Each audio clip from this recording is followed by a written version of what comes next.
It's a great pleasure to welcome you all today on behalf of the AABN Core Committee for our 99th webinar. I would like to thank all of you for your interest and your continued active participation and commitment towards this webinar series. I would like to thank the Core Committee of AABN for collaborating and organizing this weekly webinar in these very challenging times. We are well represented from several domains here today. As we move forward to ensure the future of AABN, we will continue to invest in the vast potential inherent in collaboration among individuals of varying backgrounds, perspectives, and expertise. I would like to thank Mr. Pankaj Chadha, our guest speaker today, for willingly cooperating to share his valuable knowledge and experience on the new frontier, sustainability, decarbonization, and global challenges. Only through collective efforts can we improve the environment and ensure a greener and more sustainable future for all. In the race to mitigate climate change, the debate is no longer about whether it can be, but about whether we can limit its harms. What will it take to get to net zero emissions by 2050? Fears about a perceived trade-off between climate mitigation and economic development continue, but this webinar seeks to move beyond that conceptualization and understand how climate change can be dramatically slowed and the economy decarbonized without economic loss. What does this reshaping of the world economy mean for climate polluting nations like the US, China, India, and those in the Europe? For economic sectors like energy, transportation, and agriculture, what macro level changes are necessary and how might these affect the day-to-day lives of citizens and consumers? The webinar today will take an in-depth look at how leading policymakers and energy stakeholders are adapting to address today's biggest challenges, such as record energy prices and the need for security of supply, as well as bright spots such as emerging technologies and emerging approaches to drive investment in clean energy. Decarbonization is a rapidly evolving driver of transformation that is at the forefront of business agenda globally. Every week seems to bring new announcements. It can be challenging to keep on top of the flow of information, let alone find time to understand the practical business impacts. In this webinar today, our distinguished speaker, Mr. Pankaj Chadha, Managing Director, Lumia Consulting, will aim to bring clarity for some of the key business issues with a focus on the practical. Friends, let us put our hands together and welcome our guest speaker, Mr. Pankaj Chadha.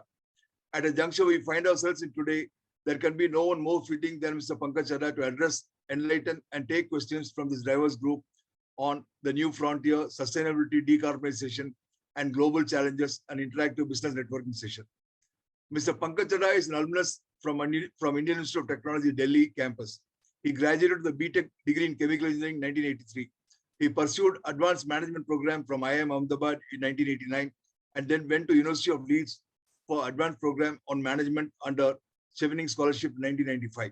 Mr. Pankaj Chadha has a rich experience spanning nearly 40 years in the industry. He has been working for ammonia, hydrogen, and specialty chemical industry in the capacities of engineering and business leadership. Most recently, he led the global procurement function in US. Earlier, he headed the chemicals and pharmaceutical business for ICI in India, led operations most innovatively in APAC, and also did a management buyout of a specialty chemical business. Apart from business leadership, he has considerable experience in merger and acquisitions, restructuring, cost reduction, change management, procurement on a global level. Mr. Pankaj Chadha is the Managing Director of Lumia Consulting, established in August 2020. Over the last few years, he has evolved into a clean energy and clean feedstock expert, has worked in various countries across many cultures. There is so much to Mr. Pankaj Chadha's achievements and journey. I'm not sure it can all be summarized in the limited time in this session. So without delay, I would like to open the floor to him. So I'm not going to make you wait longer. We'll let Mr. Pankaj Chadha take over and regale you with his astute experience and fresh ideas. Once again, a very warm welcome to you, sir. We are truly privileged to have you. I would also like to take the opportunity to thank his talent for connecting us to Mr. Pankaj Chadha. Thank you, and over to you, Mr. Pankaj. Thank you, Gopi. That was very, very kind of you to bring out my past and all the experience I've had. Most recently, I'm consulting with a couple of US companies on their hydrogen strategy. I currently do not consult with any Indian company. I just finished those 2 consulting projects. But currently, I'm working almost 8-9 hours a day with an American company on their hydrogen global strategy. So that's a very delightful project. And So that's my current introduction. Now, about today's presentation, I will certainly present to you starting from a background, which you may already be aware. So kindly be patient. But one suggestion I have is that whenever you feel like the pressing need to ask a question, please do ask, because sometimes it is answered by the subsequent slides, but sometimes it's not. And then you get distracted on asking the question and then we lose track. So please feel free to ask. And apart from how decarbonization will be achieved, today's discussion is about how you can achieve decarbonization in your own company. So I will reserve enough time for discussions pertaining to your companies, your businesses, and we can have a good discussion on that. So I think the whole presentation and discussion is about 90 minutes, Gopi, or 75? 75 plus 75 minutes. plus Q&A, plus Q&A. Plus Q&A. So total 90 minutes, let's assume. Yeah, okay. yeah. But we can do more Q&A, more discussion about how it affects you personally, because I think the time has come where individual companies has to step up. It's no longer a government action because the way it's moving forward. So I'll bring that out in today's presentation. There's some noise coming from Akshar's computer. Okay, it's gone on mute now. Right. So let me start at the beginning. That's the best place to start. You see, atmospheric carbon dioxide has been going up, and you can see that over the years. And along with it, the temperatures have been rising. Now, in the past 5-6 years, we had a lot of skeptics. One of the biggest skeptics or anti-climate was Donald Trump, which delayed a lot of actions by US and other countries. But I hope we are happy to see that everything is now coming on track. So this global warming, you can see here on the chart right bottom, that it's almost coming up to 1.2 degrees centigrade higher than what we should be seeing, and it's moving towards further down unless we take action. And this plots the CO2 concentration from 1880 to 2020, and you can see that even for a small change in ppm levels, how devastating it can be. And every day, as Gopi said, we hear news of what global warming is doing. And some of the most vulnerable countries is ours and Africa, actually. So even if the government doesn't move for ensuring our competitive position and keeping our conscience clear that we are not contributing to this big problem, which is sinking our poor citizens of our country, I think we should move ahead as companies, like Infosys has done, and I'll brief you about that, what they have done. So, oops, okay. Now, the CO2 emissions from industrial processes and general energy consumption has been rising pretty rapidly from 1950s. As you can see here, this chart shows that it took off around 1950.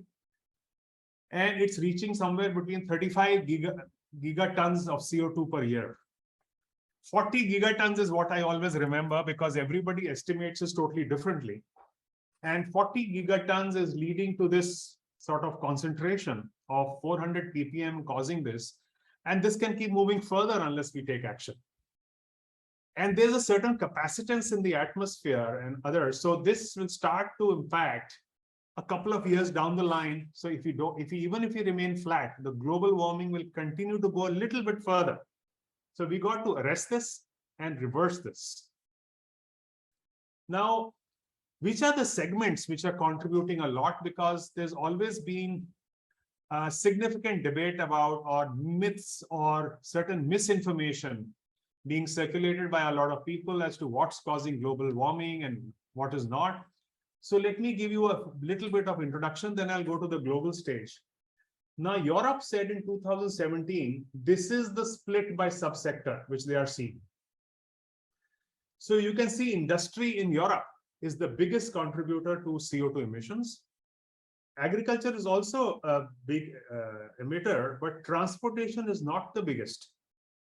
And power is very big. So it's power and industry which contribute 50% of European emissions.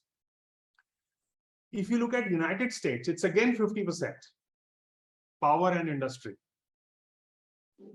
So power and industry, and I suppose you all come from the industrial background, can see how important it is to bring these two sectors under control, and so as to abate or control the CO2 emissions. Transportation remains about 20 to 25%, and it's a key area, and we'll talk about it. I don't have detailed slides on transportation. I have a few, but we'll certainly get into a bigger discussion on marine, aviation, rail, passenger car, and trucks. All of these behave differently.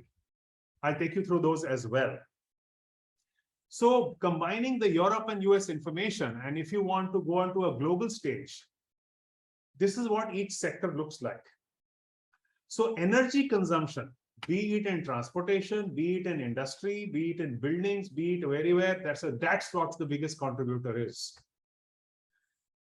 Industry in cement and chemicals is a smaller emitter.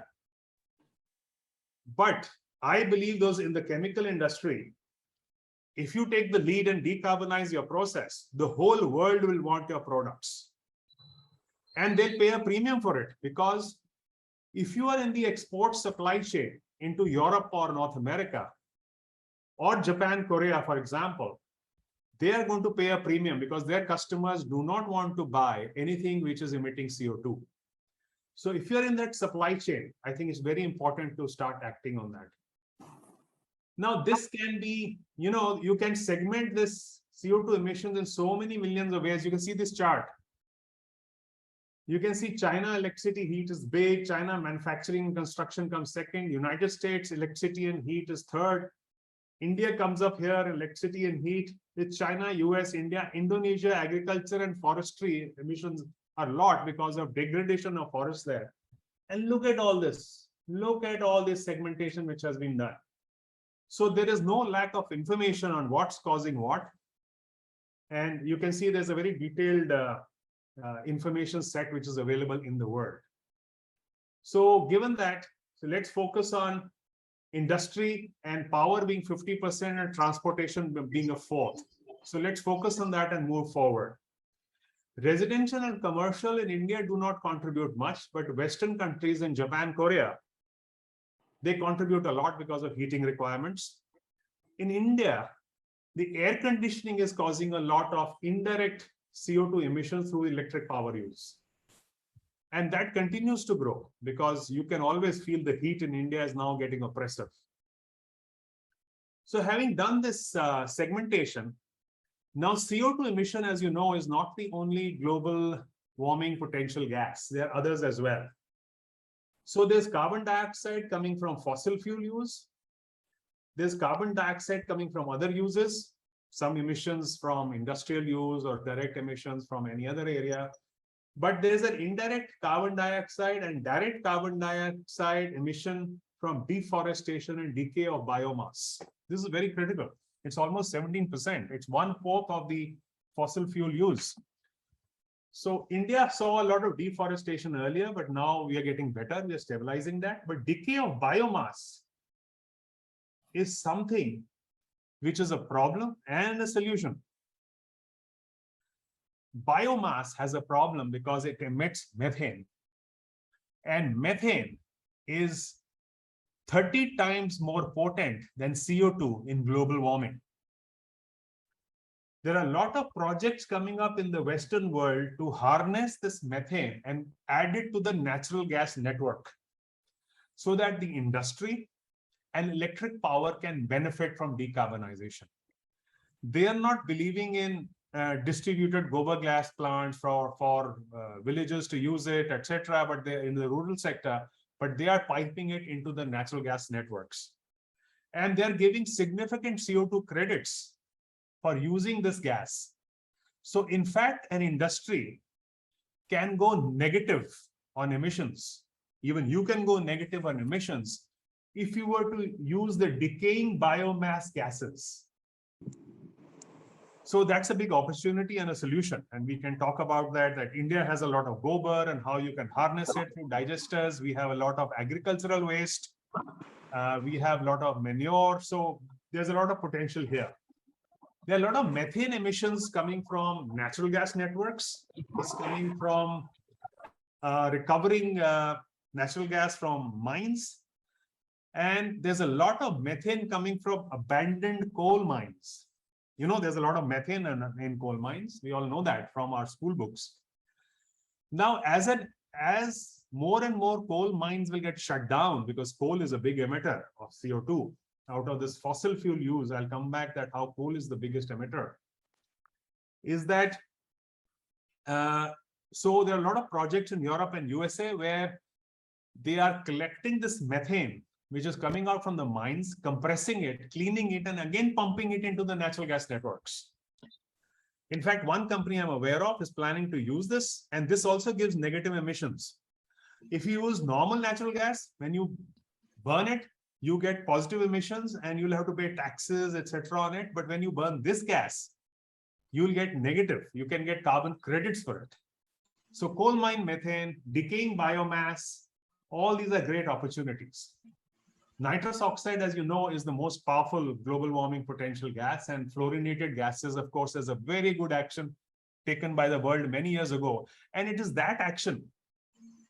It gives me a lot of hope that we will win in this game also of decarbonizing the industry, because how we switched over from fluorinated gases to other refrigerants to bring down the global atmospheric damage, how the ozone hole over the South Pole got repaired to a large extent, I think gives me a lot of hope that we'll get it right again. But it'll all depend on you. Now, in terms of which is the fossil fuel which causes the most problems, as you can see that it is coal. Coal is the massive emitter. And there's a lot of action that by a certain date, all coal-based plants need to be shut down. China is taking action on that. US has started to take action after Donald Trump has gone. Europe, unfortunately, has had to start up some coal plants till it organizes its natural gas back again through a number of initiatives it's taking. So by 2030, coal will again be shut down in Europe, and they'll be independent of Russian gas, and will resolve that problem. We can discuss about those in question and answer session. Natural gas is a big emitter as well, although we say it's a cleaner fuel than coal. And many countries are using natural gas as a next step from coal. So there is no harm in moving from coal to natural gas, as long as there's a pathway ultimately to zero emissions from your country or from your company. You will be encouraged to go down. You can see oil is a smaller emitter because oil is used mostly in transportation and other areas. So it is contributing less, whereas we believe that's the most. No, it's not. It's this fellow, coal here, and you can see some percentage, etc. So a lot of action on coal. India is very coal dependent. So I think we as citizens, we as industrialists, we as company operators, I think we need to take action on coal. Much more than any other country, like China also has to do. So having discussed the sources of emissions and segments, let's move to some country dynamics. There's a lot of per capita information going around. I don't believe in per capita because the atmosphere and global warming doesn't forgive you if you are low per capita. It only looks at the total emissions, I'm afraid. So in terms of gigatons, you know, I tried to bring this both at the same scale, but I struggled. So I let it be. So you can see India is about 2.5 gigatons. China is 12. Whole of European Union is 2.7. India is 2.2. Whole of European Union is 2.7. And you can see how much economic output European Union puts out and how much do we put out as a European Union. Don't look at individual countries. And Japan is a much bigger economy than us. And just look at the fact that it only emits 1.2. And it's the most aggressive in looking at reducing carbon dioxide emissions. It's got the most initiatives. It's working the hardest to bring them down so that the world may benefit, even though it's one of the lowest intensity of CO2 emissions per GDP. United States is 5, 6.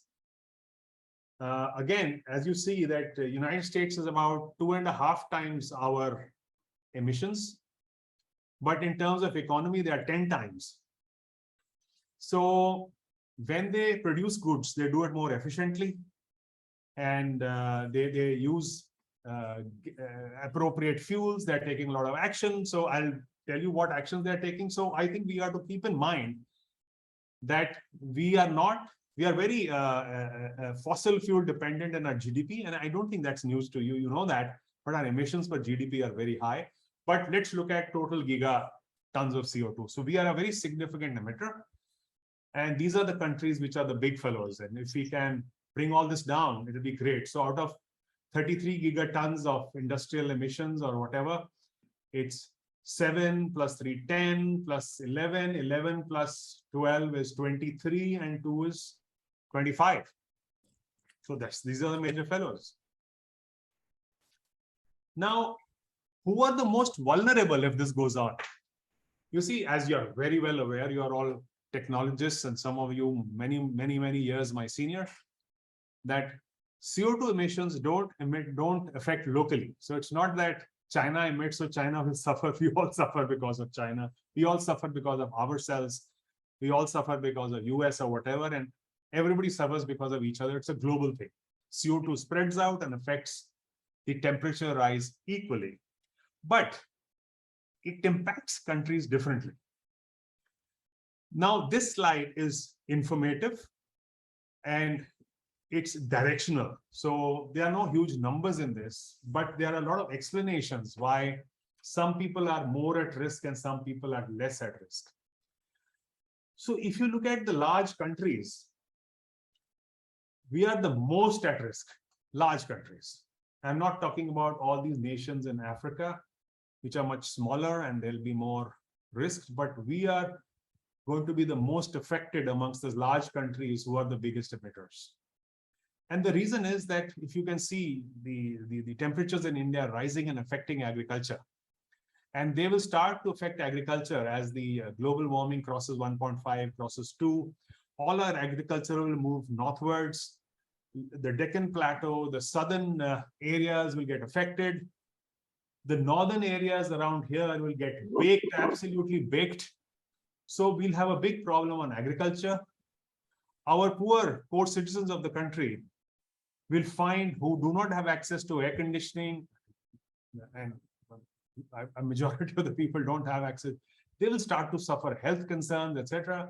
So I think we are the most vulnerable country among the large countries in the world. China is less vulnerable. The reason is a lot of citizens have access to air conditioning.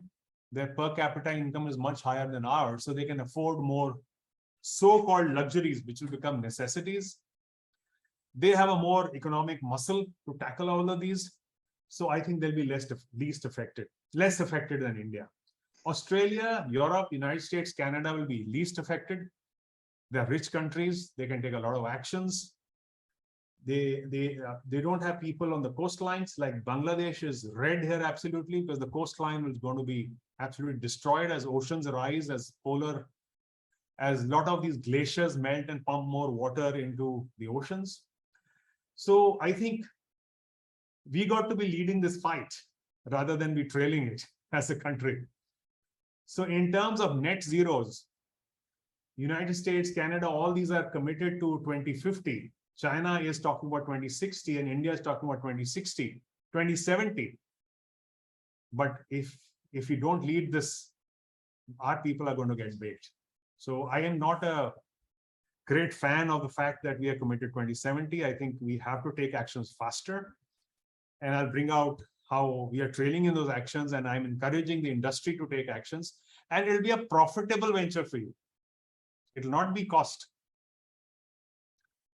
Now, hydrogen and renewable power are being touted as the most, as the biggest solutions to all this. Hydrogen is a clean fuel. It has two issues. Of course, the two issues being that today it's expensive, and and its density is so low that storage capacity is needed to carry a tank around can get big. It's inflammable, can be risky if not managed well. And you cannot ship hydrogen around. So overseas shipment of hydrogen is a big issue. It can cost up to $3 to $4 a kg to ship hydrogen around in a ship. There are 2 trials ongoing at present, one from Australia to Japan. There's a regular ship going up and down, and there's a big significant investment into that ship by Shell. And Shell is also running a project from Portugal to Netherlands. Why these 2 routes? Australia is very rich in renewable power and could produce hydrogen at a lower cost than Japan and Korea. Japan and Korea just can't produce hydrogen from renewable power. Their renewable power resources are very poor. So they're looking at shipping hydrogen.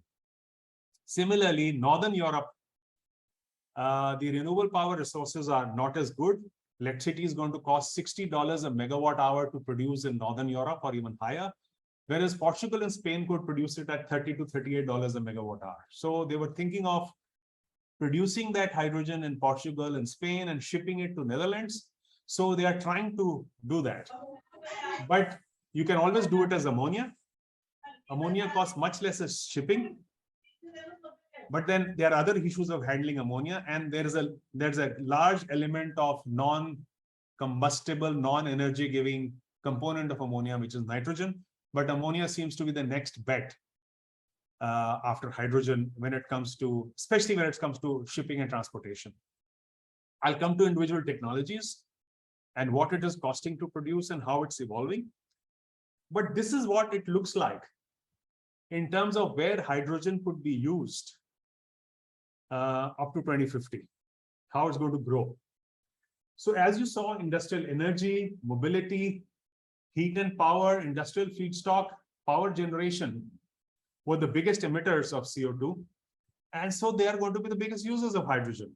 But wherever it is being used as energy, why power generation will use less and only for buffering, mostly for buffering, is because power will directly generate power from renewable sources like solar energy and wind. So it will not use much hydrogen, other than distributed power generation like in generators or some far-fetched areas where they can use gas turbines to generate it. But power is going to be mostly solar and wind. Where you have industrial feedstock, hydrogen is currently being used. That's in the 70 today, 70 million tons. And it will continue to be used and will grow. Building heat and power in Japan, Korea, and other cold countries where you are not likely to find renewable electricity, which is very cheap, like extreme North Europe, Japan, Korea, they may use a little bit of hydrogen in building heating and power as well. In fact, Japan and Korea have put out tenders to start buying hydrogen for building heating. And Japan, Korea are using ammonia in power generation to displace coal. They've already started those trials. And in fact, JERA, which is the Japanese Energy Association, has put out a tender to buy millions of tons of ammonia in the coming years. And the companies I'm working with are already bidding for that, because they can't get hydrogen to get shipped across.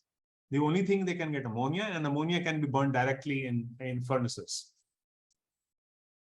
Mobility can use a lot of hydrogen. Now, mobility will use hydrogen in combination with electricity. We see a lot of electric cars on the roads.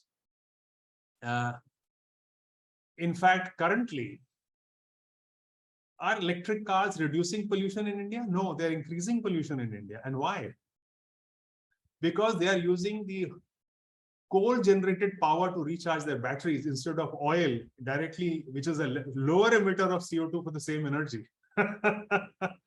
So we got it the other way around at the moment. But if we can switch to renewable power, only then these electric cars will benefit. Till then, they're increasing pollution and we are contributing more CO2 is my theory. I haven't done the sums. Hydrogen will be used for larger vehicles, SUVs, long distance cars, because currently there's a challenge on electrical cars range. 200 miles, 250 miles is what they can go. Of course, the battery industry will continue to innovate and keep on stretching this. But heavier duties of cars, and which have to be driven long distance, are going to be relying on hydrogen. What does the economics look like? I'll come to when I show you the India case on hydrogen cars versus petrol cars, and will give you a surprising answer that hydrogen is competitive today in India already in cars.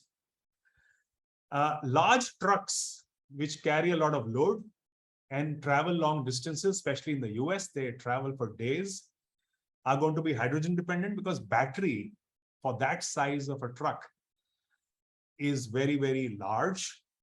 In fact, it will eat into the truck's net carrying capacity. And then the charging or stoppages which will be needed on the way to charge such a large battery could be rather difficult. But yes, there's fast charging, all those innovations are coming in. So whether hydrogen wins or electricity wins, let's see. But currently it appears hydrogen is likely to win for large trucks. Industrial energy.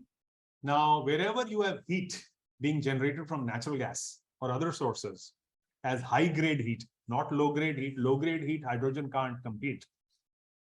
Low-grade heat can come from solar heating or other areas. In high-grade heat, in this, hydrogen seems to be the best bet to burn to generate heat. And with carbon taxes and ETS and all that, it will get competitive very, very quickly. So that's going to be another area where it going to be used in high-grade industrial heating. So this gives you a flavor of where it's going to be used. So you can see largest areas as industrial feedstock, like petroleum refining is going to need hydrogen for hydrocracking and hydrotreating. And keep in mind that petroleum refining is going to peak only in 2035. And by 2050, petroleum refining capacity is still going to be more than 2010 levels in 2050. So it's going to need a lot of hydrogen. You must have heard this from the presenter from Reliance. I believe that you had a nice presentation on oil and gas and its future role in a decarbonized industry from Reliance. They must have talked about the same thing. That's going to peak later and continue to go. So, so this is what hydrogen is going to look like, almost 8 times by then, 550 million tons. Where is it going to come from? So there are a number of technologies here. I'm going to discuss only a few. Most of us, Stalin and I, are most familiar with SMR. I don't know how many else we've run SMRs. I think we are more familiar with running SMR than driving our own car. We get confused in a car, but SMR, Stalin and I don't get confused. Coal gasification is certainly out there. Then there's a lot of electrolysis technologies, which is going to depend on renewable power. There's no point putting electrolysis without renewable power. You're just going to contribute more to CO2 emissions if you do that. Now, there's a lot of debate between green and blue. Honestly, apart from what governments are saying, I believe green and blue are both worthwhile. They reduce CO2 emissions, and this is all about reducing CO2 emissions. This is not about that's not really green and this is green and what color that is. I think we are decarbonizing. Everybody has to do their best and look at options to decarbonize in the best possible fashion. Yes, if you are in a country which is a certain policy, you're going to get affected by it. But I believe that blue and green are all fine, as long as they really abate CO2 emissions. That's very important. So let's start to look at this. This is going to play a key role in moving forward. So SMR with CCS. Now, SMR emits about 11 tons of carbon dioxide per ton of hydrogen. Where does it come from? It comes from flue gases and it comes from processed CO2. Now, flue gas is about 25 to 30% of the CO2 emissions of SMR. Stalin, please correct me. And so you can capture the processed CO2 But if you try capturing the flue gas CO2, it gets very expensive because CO2 percentage in the flue gas is very small. So you'll have to put up a huge plant trying to capture that CO2 from flue gases, and going to become prohibitive despite all the benefits governments may give you. So SMR has a problem that it can only reduce by 70%. So it can come down to about, say, 3 tons or so CO2 per ton of hydrogen. Now, within the SMR area, we have ATRs, the autothermal reformers, and they are getting very popular in Europe and especially in the US. US is not differentiating between blue and green. Europe is differentiating between blue and green. US says we have to decarbonize and let's do it the fastest and the cheapest. ATR, the combustion is done within the reactor, so you can capture about 90 to 95% of the CO2. So CF Industries has announced a 3,000 ton per day equivalent, ammonia equivalent ATR in the US Gulf Coast to produce hydrogen and clean ammonia.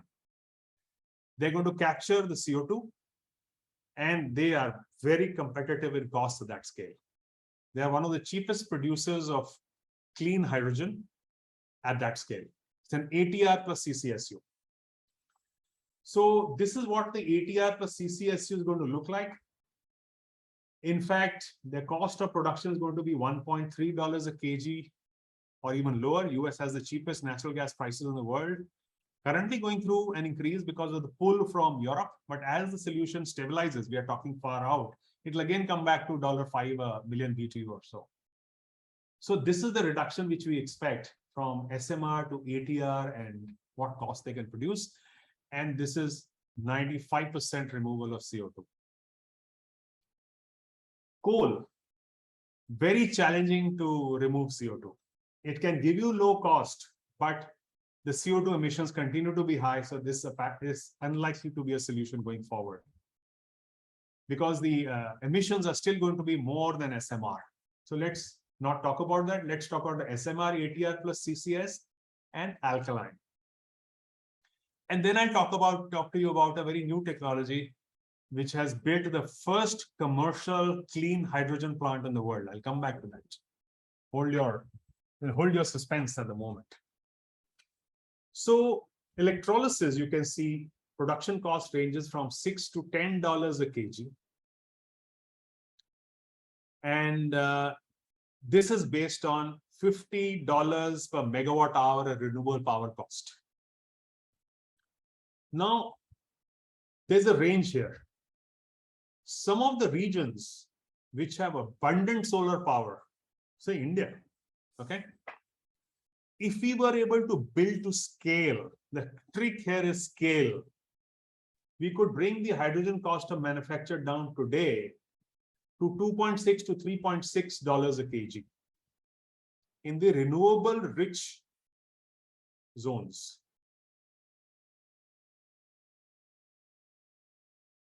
Now, there are two issues with electrolyzers today, and that is why this electrolyzer cost of production could come down from 2.6 to about 2. I believe in 2, but there are some aggressive publications by some big people. I can't argue with that today, but my belief is around 2. There are two issues with electrolyzers. First is electrolyzers today are being installed at very small megawatt level. So economies of scale doesn't work. Secondly, electrolyzers are being produced manually. So the capital cost and cost of manufacture is high. Both of these have to be driven down. If these are driven down successfully, that we put up gigawatt scale electrolyzer batteries, and we produce electrolyzers in super plants, highly automated, then we could expect $2 a kg. In the most competitive renewable power zones, India is most competitive. You could come down to $2 a kg, but still higher than these two, higher than 1.3 or 1 in the US, but still pretty competitive. I won't talk about SOEC. It's still not very, it's not at industrial scale, still trials, solid state electrolytes. So let's stick to these two, and here we'll stick to these two. So you can see how the cost is coming down. Now, methane pyrolysis. There's a first plant running in Nebraska in the US, which is producing already hydrogen at industrial scale. It is a plant which is producing approximately 50 by 6. So that's about 10 is 5,000 by 6. About 10,000 tons of hydrogen a year by methane pyrolysis. It's running steadily. It's the first plant at that scale which is operating in the world. This is methane pyrolysis. It pyrolyzes methane using renewable power plasma and cracks it up into carbon and hydrogen. There's no CO2. Carbon, you know, it doesn't contribute to global warming. It's CO2, methane, and others. And carbon is being converted to carbon black, which goes into tire industry and other industries, paints, coatings. Carbon black also incidentally goes into car batteries. It's an essential requirement to make the electrodes more conductive. So they will produce carbon black from the C in the gas, and hydrogen coming from the H4 in CH4. And that's more competitive in cost than any of these numbers here. So I think that's also going to be a huge alternative to go forward.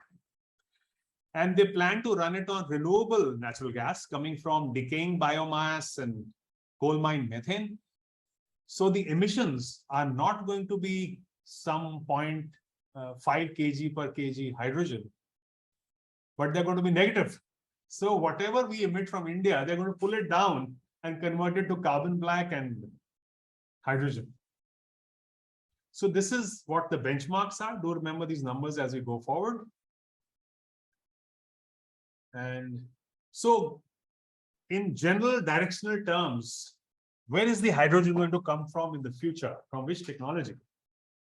You can see the biomass and biogas is going to peak off at about 20%, I believe, because there have been a lot of research papers as to how much biomass and degradable real carbon containing stuff is there, not plastics. Plastics will not generate any renewable natural gas. They just remain there. So it's going to be about 20% is going to come from biomass and biogas. And there's can be some CCS, that is carbon capture and storage, associated with it, or maybe not. It may not need it. Hydrogen from electrolyzers is going to start off mostly in 2030, 2035, when electrolyzers start to get competitive. And I always say when and if they get so competitive from manufacturing. We have to see. It has to happen. But it has happened in case of solar modules. Solar modules now cost 1/10 of what they used to cost earlier. But let's see if you can reduce the cost of electrolyzers in a similar fashion. It won't be 1/10, but that's where we'll take off. But a lot of hydrogen is going to come from natural gas. Almost 50 to 75% is going to come from natural gas through ATR plus CCSU, ATR, plus you capture the carbon dioxide and put it into the earth, into geological formations, or from methane pyrolysis, as I talked about. That's going to be the major source. That may be replaced by electrolyzers in the future, but let's see how much it gets replaced. And will it ever come down below 50%? So there's going to be a large chunk of hydrogen going to be produced from natural gas. So all those countries which are talking about only green will lose out of this opportunity of going green really, of really reducing the CO2 emissions. So we should have an open mind on what color of hydrogen you want to use, as long as you decarbonize first. And I talk about carbon capture. Now, how realistic it is, how it happens. So what you do is you capture the carbon dioxide, you pump it into the ground. Either that geological formation is under your plant, or there's a CO2 pipeline taking it to a nearby area. You see these red dots and blue dots. These are the evolution of CCS, carbon capture and storage projects across the world. You can see a whole lot of them in China, whole lot of them in Europe, whole lot of them in US, whole lot of them in Middle East. Middle East cheap natural gas, so produce hydrogen, pump the carbon underground. What's wrong with that? There's nothing wrong with that, because when you use fossil fossil gases like natural gas, you are bringing out carbon from the earth as CH4. You produce the hydrogen and put the carbon back into the earth. So scientifically, it's a doable thing and it's taking off. One of the largest projects of CCSU are taking off in Northern Europe. So it's a viable technology and can work. So that's why this chart shows that CCS plus natural gas is going to be the most abundant source of hydrogen. Electrolyzers are only going to take off in maybe post 2035 or so. And still, they won't become very large. And let's see if they become large around 2070, 80, I'll be dead by then. I'm not worried about that part. So now let's look at some of these segments as to mobility is one of the favorite segments because everybody's affected by it. So I picked up mobility as an example, and I picked up steel as an example, which is an important area for India. So I picked up two segments out of the various segments which contribute CO2 emissions. So if you look here that I've already been talking for 1 hour, I didn't realize that. I'll speed up, okay? That from this, you see the gray line is how much it costs US dollars per kilometer, total cost of ownership. Total cost of ownership is capital cost of the car, maintenance cost of the car, petrol costs, etc. Is going to rise because there are going to be some carbon taxes. And battery electric vehicle is blue, light blue, and dark blue is fuel cell based on hydrogen. So fuel cell based on hydrogen gets sharp reductions because the hydrogen cost falls from 6.9 to 1.6 through electrolysis, and this is already cheap. So you can see that for smaller ranges, both hydrogen and electric are equally competitive, but electric and plug-in power is very easy to do. As long as you use renewable power, otherwise you're not contributing to global warming. You're not making it easy. You're making it more difficult if you don't have renewable power. So to the extent the grid is renewable, only then this works for battery vehicle. Otherwise it doesn't work. It's still better to go for hydrogen otherwise. For larger vehicles, you can see that hydrogen is going to be most cost competitive. And when is it going to be competitive? It is today. I'll show you some sums. This line has already crossed over because of energy crisis and high taxation in India. Large vehicles is going to be faster, and mostly it's going to be hydrogen. Hydrogen gets more competitive here again. Similarly, for trucks, you can see hydrogen gets competitive. The shorter range trucks, you may still have some battery running there, but then unless you have renewable power in your grid, don't even touch that. And are you aware which is the most renewable grid in the world, which is almost 80 to 85% renewable power already in the grid, is Norway because of hydroelectric.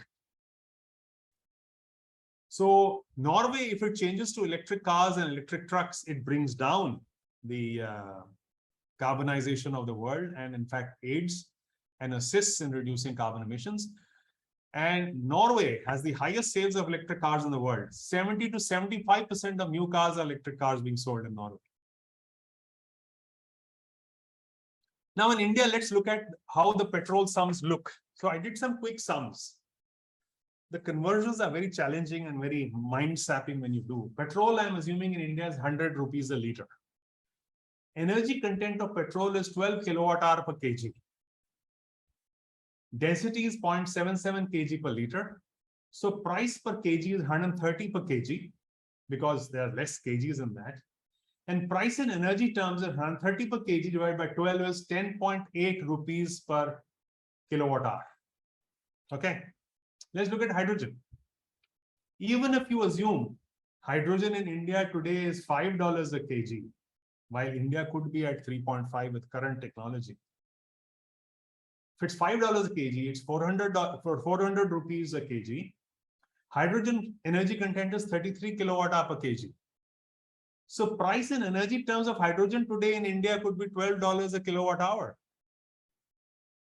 And The fuel cell has a better conversion efficiency than internal combustion engine. Fuel cell converts 50% of the energy, and internal combustion engine converts only 30% of the energy. So in mileage terms, hydrogen is already competitive, if not cheaper than petrol in India. But nothing's happening here. And hydrogen will get cheaper. Now let's look at steel. Now steel is produced in two ways. There are two technology routes. One is the direct reduction. The other is the blast furnace. Direct reduction produces the pellets, which goes into electric arc furnace, raw steel, and then goes into finished steel. It also has a lot of scrap use coming in. The blast furnace starts with coal, converts it to coke in the coke oven, and the coke is used with sintered iron ore to convert to pig iron, and then you use oxygen in the basic oxygen furnace and you get raw steel. This is very popular in India, and we are going to make more editions of this in India, unfortunately. The DRI process already uses natural gas in many countries and can use coal-based gases also, but this can easily be hydrogenized. You can replace the natural gas. You can replace the coal-based systems in DRI very easily. The blast furnace is more challenging, but you can replace this. And the electric arc furnace can run on renewable power. So your steel can become clean. And there are a lot of car companies in the US and Europe who are now talking about clean steel cars. So people are willing to pay more to keep their conscience clear. There's a lot of consciousness of CO2 in Europe and USA. And they're utilizing more and more scrap, which doesn't, so you can bypass the iron ore to steel step. Coke oven has a lot of points for CO2 emission that's not very easily convertible to hydrogen, but it will be. They're looking at the Iceland process, and Tata in Netherlands is already converting a blast furnace into hydrogen. It has started the project. It's not planning, it started the project. Now, what about costs? Costs matter. I showed you hydrogen is already competitive in the mobility sector. Let's look at this. In case of blast furnace and hydrogen DRI furnace is more ready to get converted. And from the CO2 emissions coming out of hydrogen DRI process, if there are carbon taxes levied, now Europe already has carbon taxes, mind you. Carbon taxes are running at $50 a ton. So if you emit CO2 from the steel plant, there will be a calculation and you will be charged $50 a ton of CO2. At $45 a ton of carbon tax, the hydrogen-based DRI EAF process becomes competitive because the CO2 emissions, if they get taxed, your cost based on the traditional method becomes more expensive. And Europe, if it uses a decent amount of scrap, it can go to competitive at $45 a ton CO2 or $80 a ton CO2, which is not far off. So that's why Tata Netherlands has already pulled down its blast furnace. It's going to get competitive. So steel is changing. So you are seeing the highest number of steel projects in Europe, Japan, and Korea converting to hydrogen. So it's going to be competitive at these levels. In Middle East, you don't need a carbon tax because gas is so cheap. You can convert it to hydrogen with CCSU. You can already produce at competitive cost to blast furnace. So any new steel plant or any conversion can happen very quickly in the Middle East. So while the world is running away in this direction, India continues to add coal-based blast furnaces and will continue to do so over the next 15 to 20 years. Sad. I think we got to change our policy. And we, in fact, change our policy, we don't have a policy. So we talked about carbon taxes and carbon prices. So which countries are moving fast with that? So you can see the countries leading the effort are US, Europe, Japan, Korea, China.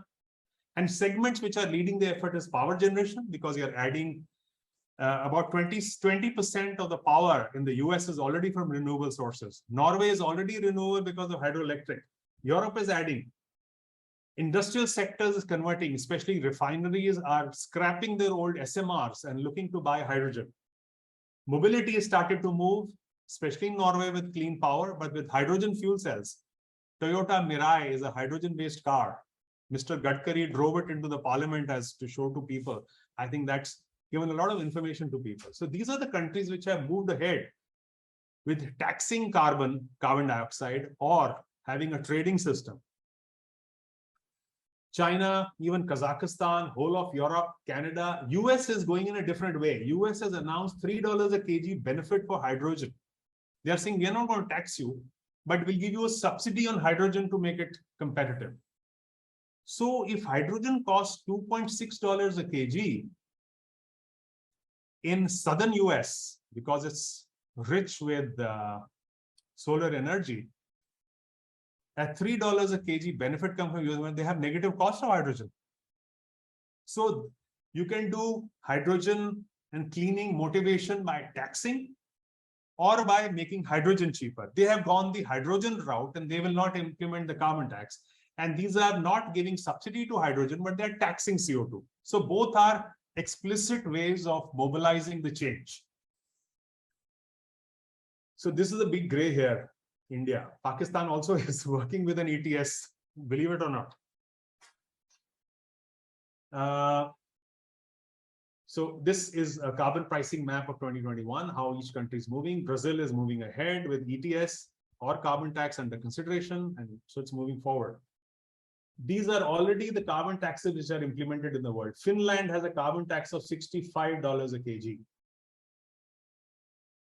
Now, this is the European ETS, the carbon crediting and trading system, so that you move from business as usual. You reduce your CO2 emissions by going to a cleaner fuel or other changes, you get a credit which you can sell. So Europe is going through the carbon credit route. France has its internal carbon taxation on industries where Europe ETS does not apply. So you can see all this. And all these values are given here. And these are the activities which can earn carbon credits across the world. It's world global. You can do it in India. There are a lot of projects in India. And these are the countries which are becoming big. So you can see the Japan method is quite large.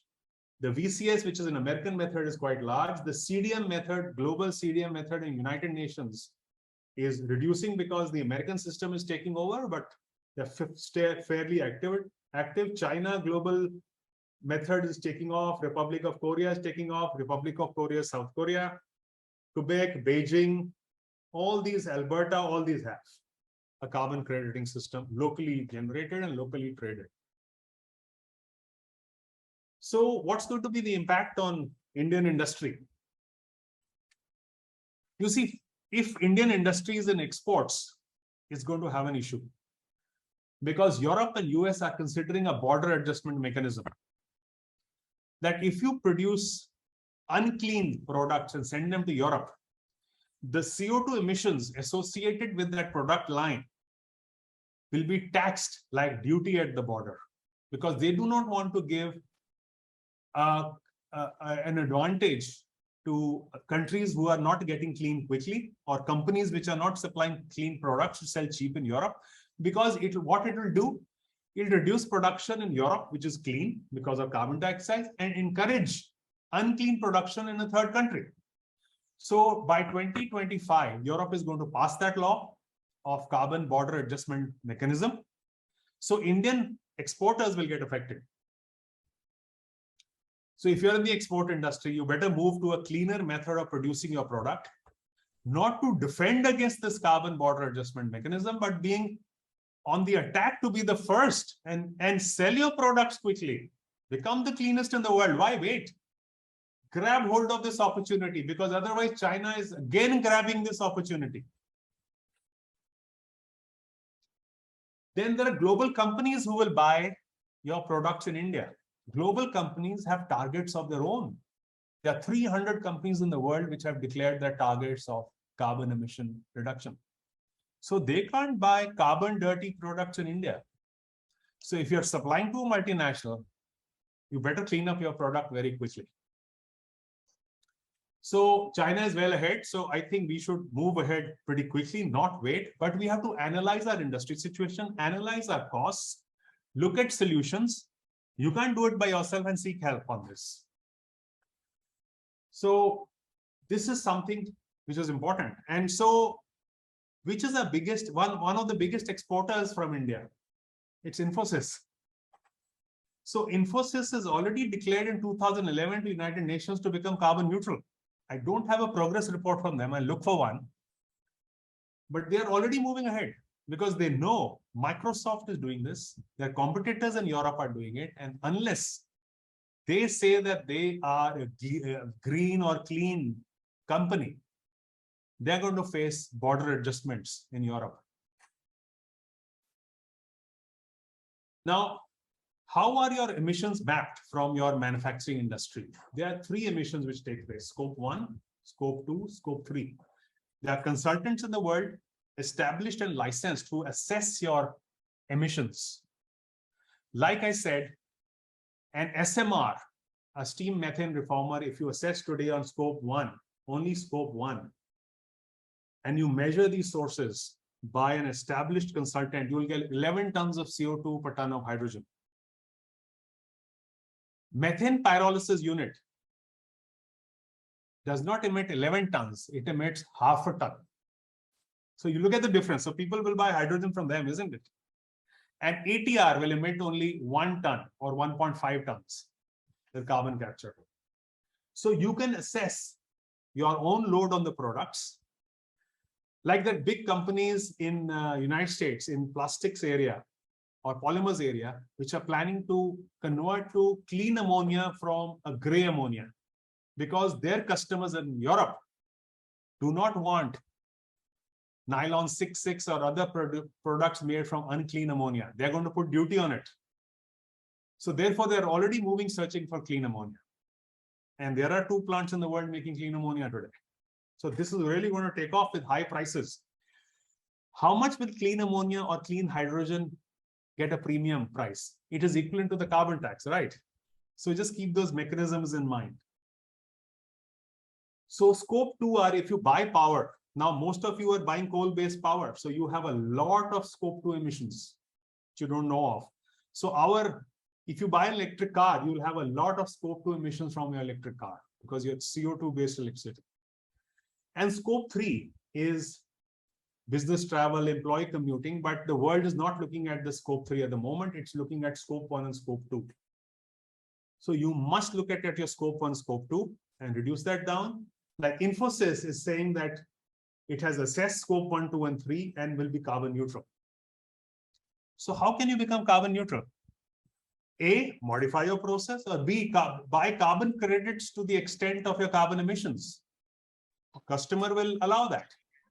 So whichever way is a cheaper route to get there, you have to assess and move forward. So I think you have to grab this opportunity. It is not a threat, it's an opportunity, and move ahead of the Chinese companies and start supplying clean products globally. So I think I have been speaking for almost, what is the time? It's 11:43. I've been speaking for exactly 75 minutes. So now happy to have Q&A. So happy to have Q&A now. So Mr. Gopi, you can take over the mic. Yes, sir. So thank you, Mr. Pankaj, for the exceptionally stimulating and informative session. Your perspective is very refreshing, and we had a lot of takeaways from it. Yeah. So thank you very much for being with us today, sir. And we'll keep the floor open for question and answers now. Sure. Participants, you may please unmute and ask your questions. And there are a few questions in the chat box also, sir. Oh, okay. So if you can read them out, because I'm a little challenged on doing too many things, looking at my slide. PS, can you take it, PS? What is that chat box? Gopi, can I ask some questions? Yeah, please go on. Please go on. Yeah, Pankaj, it's an extremely nice presentation. very, very valuable for the listeners. I have a few questions, not just one. The first is you mentioned about the CO2 recovery in the reformer from the process gases, but I do understand that in UAE there are plants where they also recover CO2 from the flue gases as well. I think Fertile 2 is one of the typical examples, and I believe there are also other plants. So that is one aspect. The second one is, as you rightly said, the CO2 percentages in the flue gases is very low, and thereby it is very uneconomical to capture the CO2. But as I understand, in Iceland, there are plants which have been put up based on solid adsorbents for capturing CO2. Obviously, with liquid absorbents, it is very uneconomical. So I want to get some perspective on that. Then there are other aspects like you mentioned about the direct reduction of iron. You see, when you use the typical way of using natural gas, you convert it into CO plus H2 before you do the reduction. But if you use hydrogen, it produces entirely as water as a product of combustion, whereas in the other case, CO2 plus H2O. So the product, the entire system has to be redesigned, because if you have a lot of H2O in the system, it is definitely going to affect your process. I don't know. I would like to have your comments on that. Yeah. The third thing which you mentioned about ammonia as a carrier. Yeah. Yes.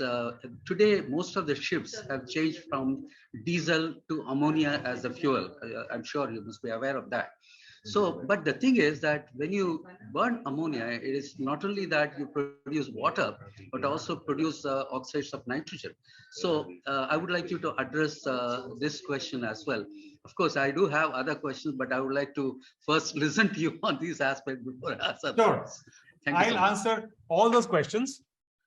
Now I'll answer them ad seriatim in the same order in which you asked.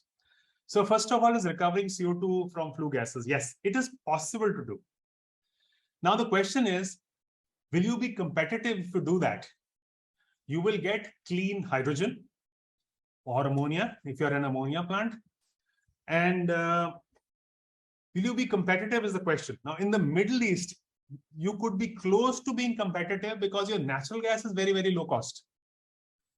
So if you have capital and the capital related costs don't go so high to affect your hydrogen cost, it's always a balance in the end.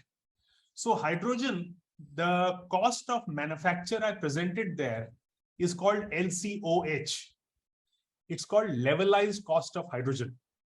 The levelized cost of hydrogen is average cost of hydrogen over 10 years, including capital related charges, debt costs, etc., assuming the raw material cost is flat, because otherwise it's going to make it up and down. So if your levelized cost of hydrogen is competitive, even if you pick up hydrogen from flue gases, yes, certainly you could do that.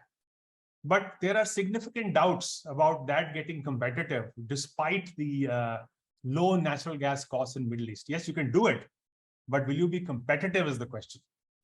So I don't have data on that. And if you have data and you have my email address, or I'll give it to you, it'll be very interesting to analyze that. Fertile is already doing it. Yeah. So, but we need to see the data of how much capital was required to do that. And are people if people invest that capital in United States or Europe or China at the natural gas cost you have in United States, Europe, and China, will you still be competitive? The answer probably is no, because the gas cost in Middle East is so low that any increase in capital related costs will still maybe keep you competitive in Middle East, but not so in US, Europe, and China. Yeah, but if your renewable energy based on solar in India comes lower, it may still be worthwhile. No, but if renewable energy comes lower, then you better go through the electrolyzer route and not SMR process. Because natural gas in India will be expensive. You won't be able to go through SMR route because our natural gas will be $12 a million BTU. So if renewable energy is cheaper, we will be better off going the electrolyzer route. Pankaj, you just mentioned that there are only 2 green hydrogen plants running all over the world, That's right. right? Why do they do that? See, of course, there is auxiliary questions attached to that. It is Yes. much more conventional and easier to do the SMR route. And if the power is cheaper, then use it to capture the CO2. That's more logical. No, I disagree with that, and happy to do the sums with you. I totally disagree with that. I've done a lot of calculations for companies. We will do it offline. Yes, but, let's do it offline. Let's be excited and do it offline. Yeah, talk about Iceland. Yeah, Iceland I'm not aware of. Iceland is mostly using geothermal and stuff like that, but I will try and understand that from you. What is that plant in Iceland and what it's they are capturing CO2 by using solid adsorbents. Yeah. Generally, what happens when you use carbonate, then it goes into the bicarbonate thing. Or if you use an oxide, then it becomes the carbonate or bicarbonate. That's right. So these are methods which are used, but more important is how to regenerate CO2 in a higher concentration where you can capture. So if you have large percentage of CO2, it is very easy to capture. That's true. Liquefy it and all that. I have done it about 30 years ago. Plants are still working. That's not a problem at all. Okay. So the question there is, there's constantly innovations. There are constantly trials being done. You will hear a lot of news. But if you were to go by currently available technologies which are competitive, it's carbon capture in geological structures which has been assessed to be competitive by the Hydrogen Council. The Hydrogen Council is a group of companies across the world, including oil companies, hydrogen companies, McKinsey, consultant, who have evaluated all these. And that's what the current state of the art of usable technology is. There are many more technologies which are evolving every day, and we look forward to that. Kindly comment on the DRI as well as the ammonia company. Yes, DRI process to convert to hydrogen, they are modifying the process and the way to handle the water vapor and the steam which will form. And that process technology is going to be ready by about 2030, they say, and the first of the plants are starting to convert. Otherwise, you'll have to just run down your blast furnace and get rid of it. And that's what Tata in Netherlands and IJmuiden has already started. It's already shut down its blast furnace, it's breaking it up and replacing it with hydrogen-based DRI process based on a new technology which they have access to from 2 companies, which gets rid of the water vapor. Yeah, I have done one plant, DRI, with the Mexican technology, but that will not be suitable if you use. Yeah, that will not be suitable. You have to adopt a new technology. You're absolutely right, sir. Absolutely right, sir. Can we talk about ammonia combustion and oxides of nitrogen? Yes, on marine fuels. Right. Now, on marine fuels, there's a 2-step process happening, but it appears that International Maritime Organization is taking a jump, and avoiding the natural gas process. You see, they currently use heavy fuel oil. They can either go to natural gas as a first step and go to the ultimate solution. But International Maritime Organization has evaluated all technologies, currently available technologies, and chosen ammonia as the way forward. Now, there are about 18 ships on order which will use ammonia as the fuel. And MAN, M-A-N-N engines, is already supplying a dual fuel combustion engine of bunker or fuel oil and ammonia. Now, coming to your question of NOx emissions. NOx emissions are planned to be abated by a selective catalytic reduction process on the ship, which will use ammonia as a promoter. So a part of the ammonia stream will come off before going to the engine, going into the SCR and eliminate the NOx. So that's already being done, and IMO has certified that. They have done, MAN has done the trials in their workshops, and so ships are moving forward with that. IMO was also considering a $50 a ton CO2 emission tax on furnace oil or heavy fuel oil used in ships. It's most probably going to implement that by 2025. You will see large-scale changes happening to fuel use in ships after that. But they have a solution to the NOx emissions. There are a couple of questions on the chat box. Can I read that out? Yes. Can I ask Mr. Ashraf to ask his question? Ashraf? Yes.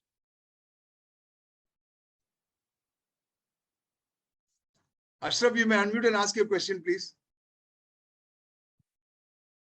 Okay, good morning, Pankaj. This is Ashraf from Singapore. Quite interesting fact very like informative presentation you gave and shared your perspective. I think it's useful for people like us. I have 2 or 3 questions. One, you showed a slide where you said the emission coming out from Japan and Europe is much lower, even though the economy are much bigger compared to India. Is it because of nuclear power energy? No, nuclear power is very low. I think their processes are very efficient, and they use more natural gas. They hardly use any coal in the United States, as you know. And Europe had shut down all the coal-based plants till they have had to start it up again because of the Ukraine crisis. So if you eliminate coal and replace by natural gas, you get a tremendous reduction in CO2 emissions. Okay. And I know this is again, we are pushing this question again back to you. You said, and we also know the capturing CO2 from flue gas is exorbitant expensive because of the size of carbon capture unit. But I think if the carbon credit tax goes up, will that make it more attractive or more economical to add flue gas capture to the units? Certainly, I have not done the calculation where it will balance off or to what level carbon tax has to go to offset that capital, because I do not know the capital required for flue gas CO2 capture. But I have discussed this with CF Industries, who say that they had a chance to build a new plant. They said, we have not chosen SMR, but we have chosen ATR because of that reason because it's not economic and doesn't look economic over the next 5 to 10 years. So CF Industries has taken their decision recently, about 6 months ago, and going ahead with an ATR. So I think the indications are that it's probably not going to be competitive over the next few years. Okay. But I'm happy to do the calculation and happy to get data from Shankar and look at it. And maybe come back to you with an answer of my assessment. Yeah, I did a study long back from my business perspective, where we found that fuel gas capture from power plant would be only competitive if the carbon credit tax goes beyond 50 euros. But that was about 10 years back when. But 50, yeah, but 50 euros, we are already there. So yeah, but that was about 10 years back. Yeah, that was about 10 years back when the gas was very cheap. I know. And things were very cheap. But the thing was, at that time, 25% parasite energy was being loaded on the power plants to capture the CO2. So that was a no-brainer because. So if you share that study with us, we'll try to do some inflation, etc., and do some indicative calculations till we get more hard data. Unfortunately, it was done for my, unfortunately, was done for my company, and like a stupid guy, I never kept a personal copy. Oh, no problem. No problem. I have one more question. It could be a stupid question. Not at all. About blue ammonia. I'm sorry? Blue ammonia. Yes. Okay. Ammonia is also an input to fertilizer industry. Do you think that's going to change the dynamics there, market dynamics there? You know, that's the issue. It's a big issue. It's not a stupid question. It's a big issue. You see, currently, the world produces 180 million tons of ammonia. And large proportion of that is used for fertilizer. About 80% is used for agriculture, and about 20% is used as feedstock and other reasons. If the shipping industry were to convert to ammonia fully, and if the Japan, Korea were to convert their power to ammonia fully, we will need 660 million tons of ammonia by 2050. The agricultural use will only climb at 2% per annum. So that 150, 160 million tons of ammonia, which is used today, may go to 300 or so. But an equivalent amount will be used by other industries who are going to be taxed on carbon taxes if they don't convert to ammonia because of its advantages. It certainly is a big issue because it's food versus industry. That challenge is going to come.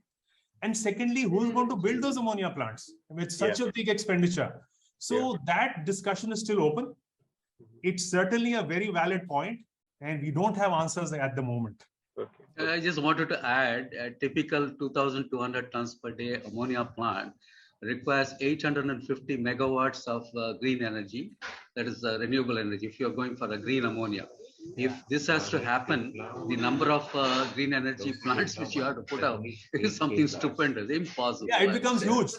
So it's most of the ammonia plants are going to be ATR as well. That's why I told you most of the clean hydrogen for ammonia use or for hydrogen is going to come from fossil fuel and not electrolyzer based. And countries have to recognize that. All those countries who are tom-tomming only green will have to learn that to help us decarbonize. You're absolutely right, Mr. Shankar. You are 71 batch, so you're at least 12 years my senior, so you won't mind me calling you Mr. Shankar. No problem. Go ahead. Last request, is it possible to share the presentation slides? Yes, certainly. Okay. I've kept it very general. Okay. And any one of you wants any more help to look at their own plants or business, etc., Lumia Consulting can help you do that. And Mr. Gopi has my contact points. And I think you should move ahead in becoming competitive and becoming clean ahead of the Chinese suppliers. Otherwise, we lose the game again, second time. Mr. Dhansekhar, you can unmute and ask your question, please. Yeah, that was really an excellent presentation. Thank you. My question was, see, recently I read the newspaper in Hazira, the green energy hydrogen plant has been commissioned. Was it commercially viable? That portion was missing in that newspaper report. You see, the Hazira plant, to me, I didn't get the size of it. If it's electrolyzer of a very small scale, it's going to produce hydrogen at $5 to $6 a kg, if not higher. So I think as a step forward, they've probably done a first investment. Just as a step forward, if you can share the size, etc., with me, I'm happy to comment on that as to what I expect it to cost to produce hydrogen. The advantage India and Hazira will have is we can generate renewable power at $30 a megawatt hour. $30 a megawatt hour at 80 is about 2 rupees 40 paise a unit, even cheaper than today. So our renewable advantage is there, but the issue is the scale of the electrolyzer manufacture and scale of the electrolyzer installation. Both have to be at scale to be competitive. But if you're able to share the data, I can do some calculations. I have a lot of methodologies to the calculation. I'll certainly give you a feedback. Happy to do that. Yeah, thank you. Was it investment is very high currently for those green energy using electrolyzer? Yeah, very high. They are very high. Investments are extremely high because they are not at scale and the electrolyzers are manually produced. So the capital cost is very high. Thank you, because sir. there's Thank no you. operating cost in the electrolyzer. So all that is capital cost. The only operating cost of the electrolyzer is renewable power, which is $30 a megawatt hour in India and the West Coast, especially Gujarat and Rajasthan, even cheaper maybe. I think Mr. Ashraf has made a post on it. Ashraf, can you please share your thoughts?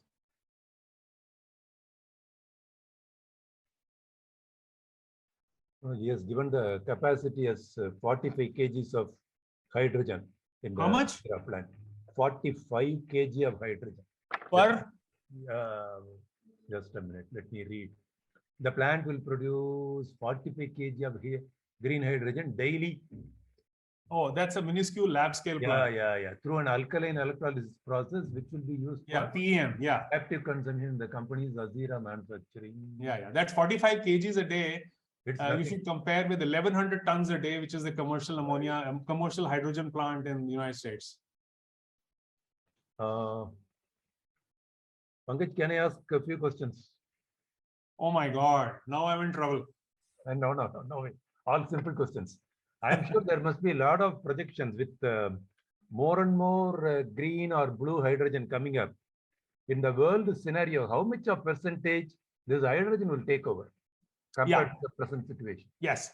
Now, it is said that whatever fossil fuel energy is coming from natural gas, approximately 20 to 25% is going to convert to hydrogen.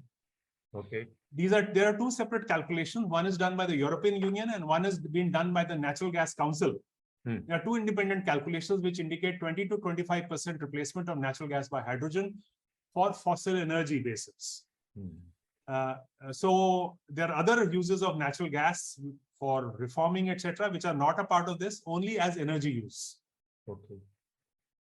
Then next question is, when more and more of this hydrogen-based energy is taking over, don't we expect oil prices also to fall?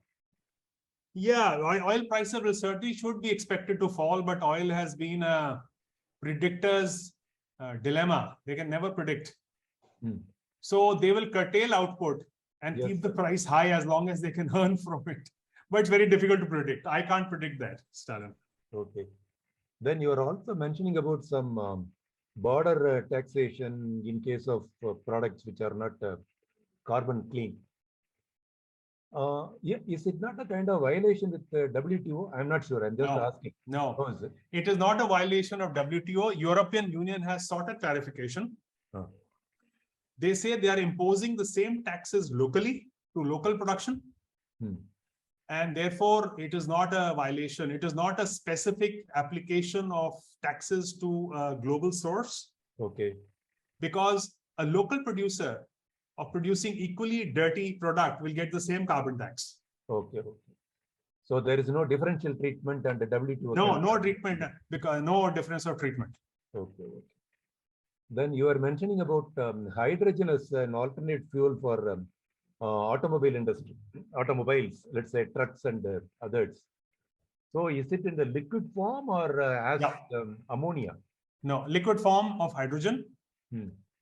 Now that you ask a very far-reaching question. Now let me tell you some developments which are taking place.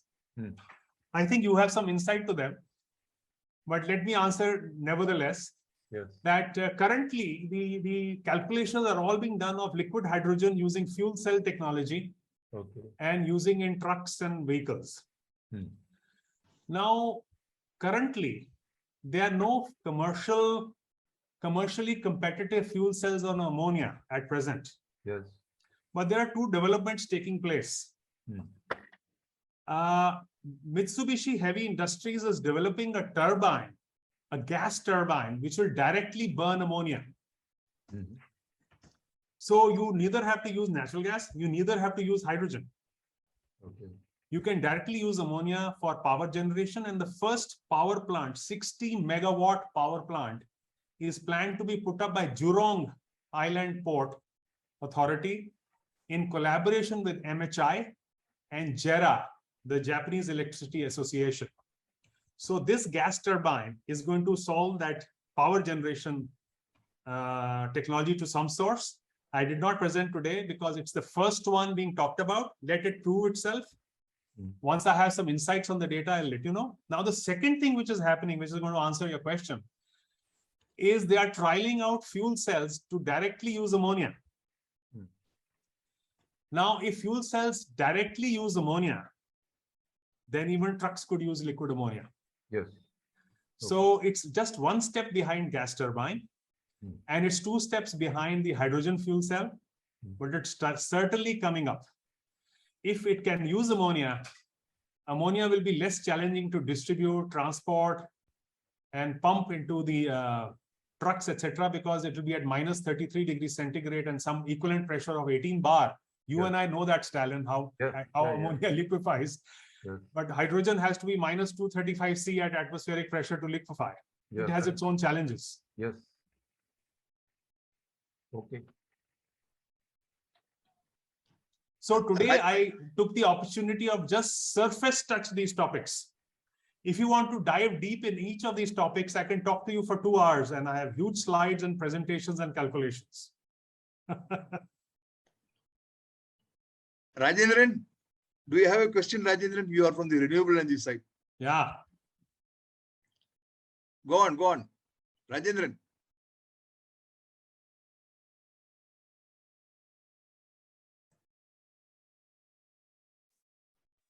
Yes, sir. Sorry, it was muted. Yeah. Please go on. Yeah. Sir, one question. I just want to know what could be the business opportunities, because carbon credits for sure, yes, a lot of companies are emerging in India. So other than that, what do you see is the business opportunity in this climate change area? You see, the business opportunity is that if you start selling clean products, you will not only retain your market share, you will gain market share.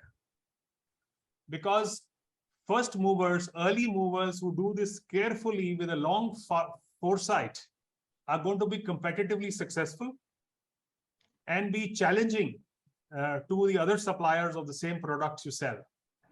as I mentioned, the carbon border mechanism for Europe, which is going to be voted into by EU Parliament in 2024 or 2025, US is considering a carbon border adjustment. Exporters, it's going to be compelling to change. You'll have to change for exporters. But for global companies buying the chemicals in India, a lot of global companies have made commitments globally and publicly that they will they'll clean up their act. So how will they clean up their act if their majority-owned subsidiary in India continues to buy a dirty product? They will not.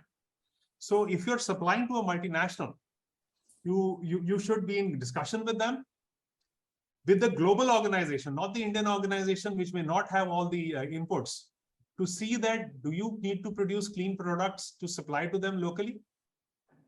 But why not get ready for it? At least get your paperwork done, get your project ready, get your assessments ready, and be ready to go to press the button. Otherwise, Chinese will beat us again a second time. Yeah.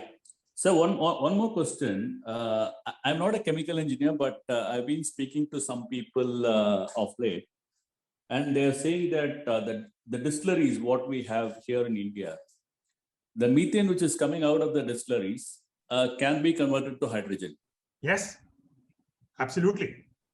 So is it a very viable project? Yes.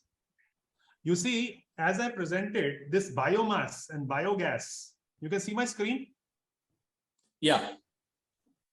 The methane coming off from natural fermentation or decaying processes are a very good source of energy, which will give you negative emissions.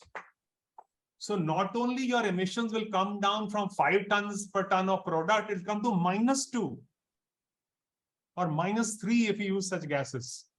Oh. Because these are called abatement projects. So what's an abatement project is that currently methane is being emitted. It is causing global warming. So let me show you the slide on that. This business as usual emissions.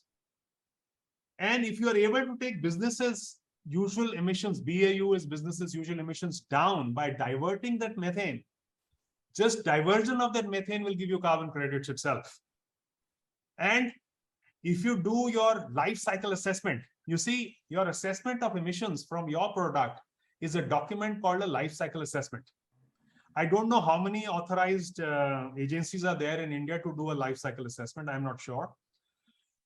But globally, there are many who will, based on your inputs, based on an audit, will give you a life cycle assessment. If you use such methane where you are preventing avoidance of emissions, you'll get a negative assessment. It means that you'll have emissions will go down to negative territory. And if you use that with your European and American customers, they'll buy your product overnight. Of course, you need to get into a competitive discussion with these distilleries and how they will price their methane. They also know the value of their product, mind you. Yeah. No, but this is a proven technology, no, sir? Oh, absolutely. Biomethane is an absolutely proven technology. It is being, those biomethane are being pumped into natural gas networks globally, into Europe, as well as into the US networks. Okay. So methane in any form, whether it is fossil or bio, is methane. Yeah. Thank you, sir. Thank you. No, not at all. Varun, you have a question. You may please unmute and ask your question, Varun.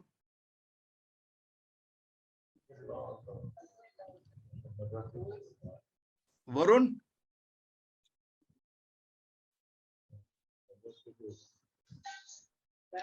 Gopi, can I ask a question in the meantime? Please go on, sir. Yeah. Since Pankaj is and Stalin both are there, the fertilizer guys. You see, we are talking about this green ammonia plant, right? So as I mentioned, a typical 2,200 tons per day plant, it requires about 850 megawatt of green energy. Now, this is not available round the clock, right?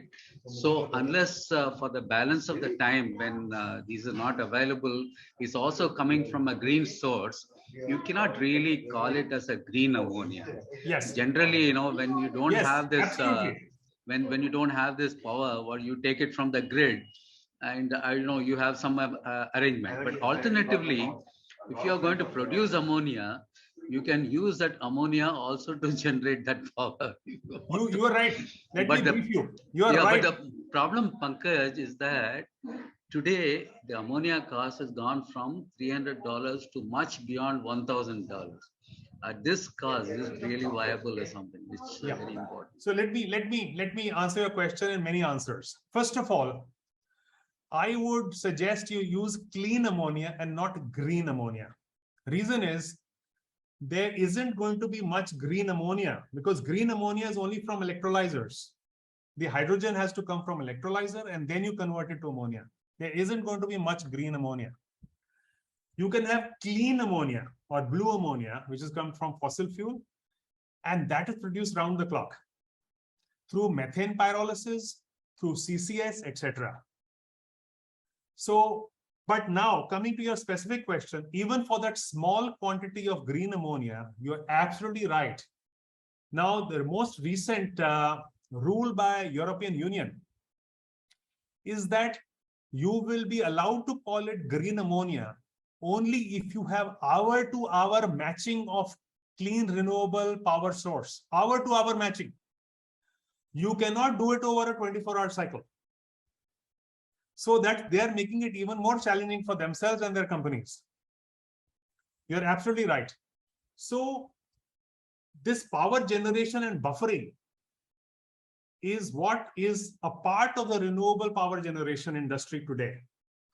And they are considering two methodologies to buffer the power over a 24-hour cycle if it's solar, because day and night you won't generate much.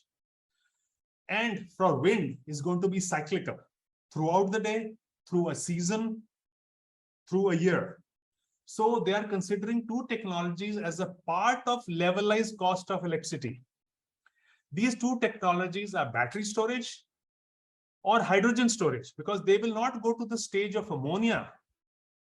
They will stop at the hydrogen level, produce hydrogen, store it, and produce power from a combined cycle gas turbine at night. So power generation and buffering is a big industry which has to come alongside the renewable utilization. And the levelized cost of electricity includes this buffering. The $38 a megawatt, the $60 a megawatt I'm talking about includes this cost. It is not cost of daytime solar power coming instantaneously. It is not. But you're absolutely right, Mr. Shankar. Yeah, storage of that much amount of power with the battery for the remaining hours is an enormous cost. It's an enormous thing. So they are considering hydrogen use there. So one of the biggest renewable power companies in the world is an American company called NextEra. NextEra. And they are currently evaluating this to buffer their power generation, because so far you don't need buffering.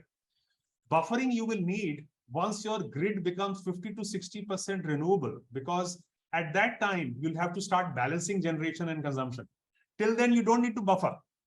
So US currently is at 20 to 25% renewable percentage. So they are not buffering at the moment. They have some time to buffer. But before they reach 50%, they'll have to start buffering. So they have some time to evaluate this between battery and hydrogen. You're absolutely right, sir. You can please unmute and ask your question, please. Shailendra? Yes, thank you, Gopi sir. Thanks for a wonderful presentation. I just have one question, sir. Like you mentioned about electrical vehicles, though people feel they are contributing to some great cause, but ultimately by using EV, we are contributing to more pollution. Similarly, I just wanted to ask you with regards to what is your take on the fact that now this single-use plastic ban, and we hear a lot about biodegradable polymers. Yeah. You told us a very important fact that biomass degradation ultimately gives out methane. So unless and until there is a proper value chain established with regards to degradation of the polymers, ultimately it is again going to create problems. So what is your take? Can you please elaborate a bit? That's right. So first of all, let me clarify the point that BEVs, battery electric vehicles, are increasing CO2 emissions if they are not using clean power. And if they are using coal power, I clarified that, okay? If they use renewable power, then they are certainly eliminating CO2. Let me clarify that, okay? Now, coming to your second question. Today, there's a lot of analysis going off of landfill off gases in the United States.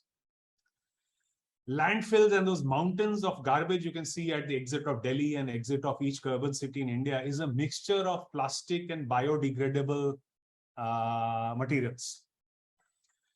So what they're doing in the US is they're certainly capturing the methane which is coming off from the landfill, because whatever is biodegradable gives methane, and the plastic which is not biodegradable just remains as it is.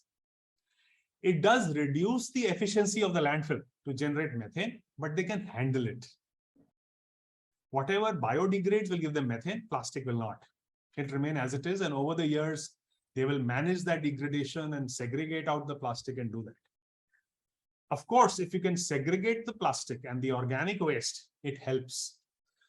And as you know, in the United States, there's a big segregation of plastic waste and recyclable plastic waste and bio garbage. I lived in the United States for many years, and that used to be a big challenge to segregate it out at home and put it into the different bins, which were collected every Thursday morning from my house.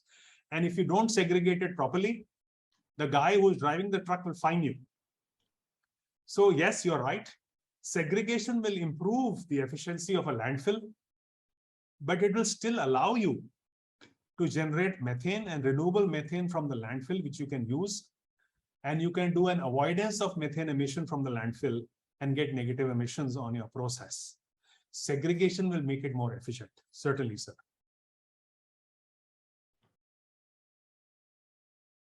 I hope I answered your question. Yes, yes. Thank you. Thank you, sir.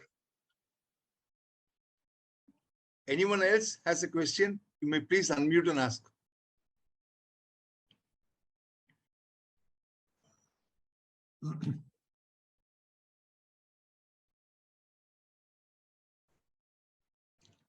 I think we are done, sir. Oh, very nice. So guys, not only you should do CO2 abatement for making your business successful, please think of your children and grandchildren and make it CO2 free. Thank you very much, sir. Thank you very much. It was very stimulating, and questions are most welcome because they teach me a lot. And Mr. Shankar, we can go ahead with that calculation, which we can do offline. Happy to do that. I will learn in the process, I'm sure, from a senior like you.